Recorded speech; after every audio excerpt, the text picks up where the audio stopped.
So I'm Tara Workman. I'm 13 years old. I recently got involved with Sunrise Movement, and I'm just going to tell you a little bit about what this movement means to me. A couple of summers ago, my family went on a road trip. One of our destinations was Acadia National Park. And one day in Acadia, we went into the park to this little area right by the coast. And the only thing separating the road from the ocean was this expanse of rocks.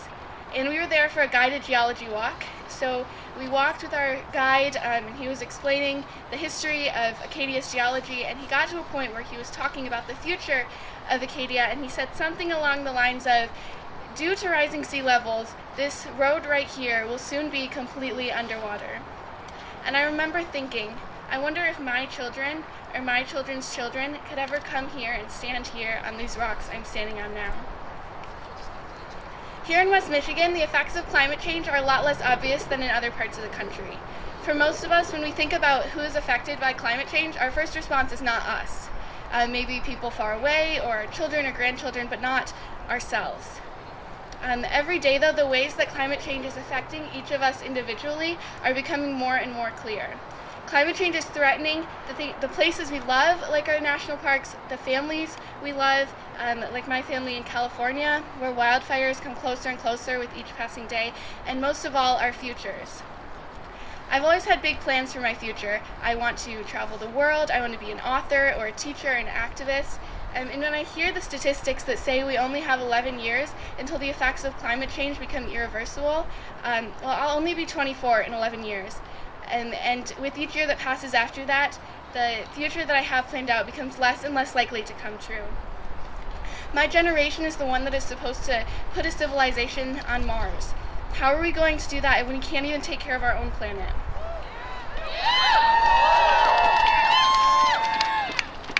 One of my favorite quotes was said by Gandhi, "Be the change you wish to see in the world."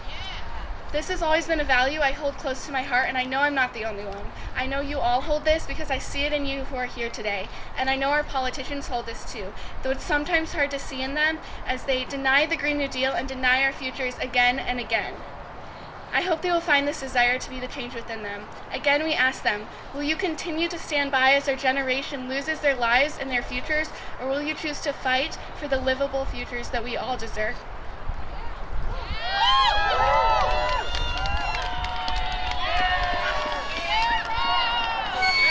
There's a whole generation of people my age who have lived their entire lives in the climate crisis.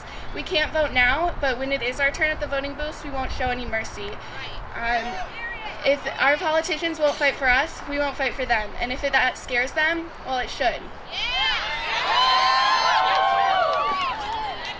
Now, before we head out on our march to Calder Plaza, I want to take a minute to imagine the thousands of other people who are gathered in hundreds of cities across the country, all demanding the same thing from our leaders.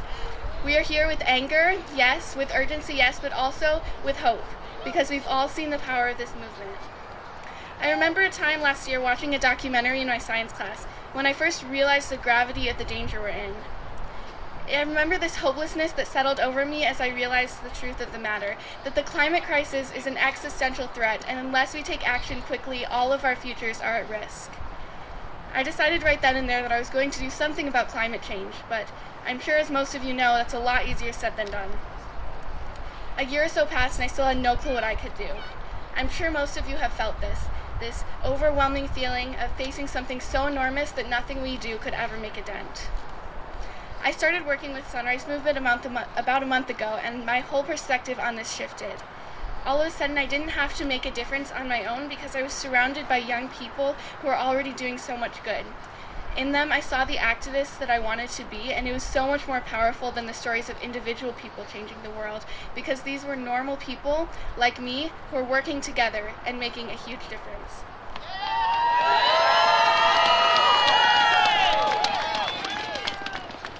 We are fighting a battle that can seem never-ending, our victories constantly matched with losses. It's easy to lose hope as politicians continue to ignore our pleas, continue to dismiss us as nothing but a group of young and naive children. It's on days like today, when tens of thousands of people join us in the streets to fight for our futures, when that hope is restored. This is a movement of strong and capable people, and I'm proud to be a part of it. Thank you.